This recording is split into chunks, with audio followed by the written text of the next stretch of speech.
Earth gravity assist, and that Earth gravity assist allowed us to take 1/4 the amount of fuel that we would have had to take without the gravity assist.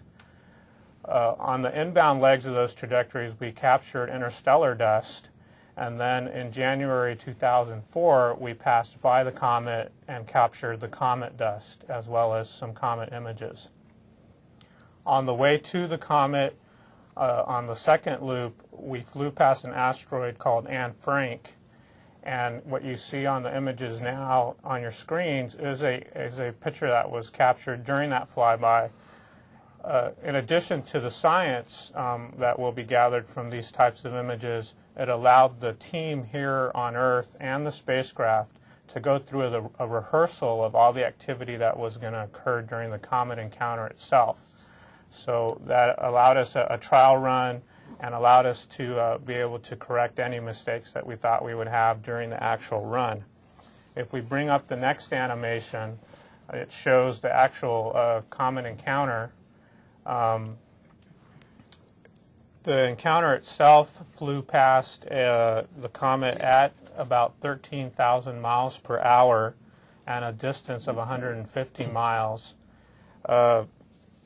The collector was deployed 9 days prior to the encounter to ensure that we did get it out before the passage through the comet itself. And so if we can possibly get the animation of the encounter up and running. During the flyby, we also took images of the comet, and we took a total of 72 images of the comet, and those were returned to Earth. They are already down on the ground and in the scientists' hands, and they are preparing. They've gone through and looked at those images and are going through their studies of them. The collector itself got stowed shortly after the flyby and will now not be opened again until it reaches the Johnson Space Center. And here to talk about how that's going to happen is Tom Duxbury, our project manager. Thank you, Ed. As we're sitting here and talking and speaking, we have a world-class navigation team at JPL. They are positioning our spacecraft in space and time so that at late night, the 14th of January, will be at exactly the right place to separate our return capsule from our spacecraft. If we look at the first video, at 4 hours out from landing, and we will land at about 3 in the morning Mountain Time, our return capsule will be separated from our spacecraft. And this is a depiction. Our return capsule is only about 3 feet across, a little less than 3 feet across. It has a heat shield like the Apollo spacecraft did to survive the atmosphere. And we call this our knight in shining armor. If we look at the bottom part, it's protected by a very thick thermal heat protection system. And as we come in over the western United States, this thing will light up the night sky for a brief period of time.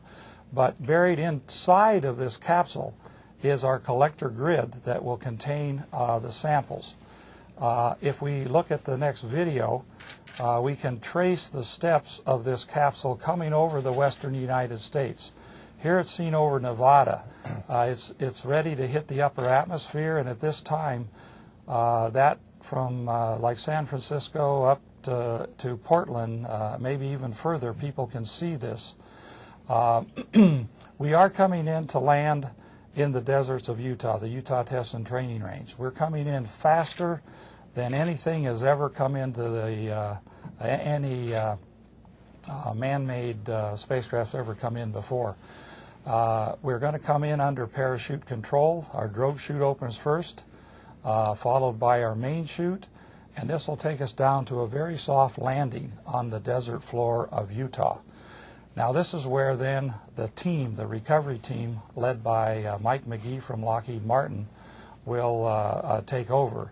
If we go into the next video, we can get a hint of what we would expect to see if you happen to be tuning into NASA television early morning on January the 15th. This is actually footage taken in infrared. It's a night image where we released our returned capsule with a parachute. This is gently coming down to the floor of the desert of UTTR, and we will see the capsule land and the parachute deflate. This is what you could actually expect to see if we happen to have a clear night. A very clear night when we did the testing. We then send a team out on the helicopter we just saw to recovery the capsule. Here's a picture of the recovery team after we've brought the capsule back to the clean room. We have a clean room out at UTTR, and at which time the project, the engineering side of the project, is nearing the end of its functions. It will then be turning over the scientific content to our science team, led by our principal investigator, Professor Don Brownlee. Don. Thank you, Tom. We are approaching the end of a quite fantastic voyage. Stardust has traveled further than anything else from Earth has ever traveled and come back.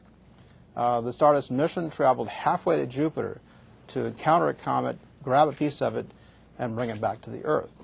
But the first slide puts this in real context. Where did this comet come from?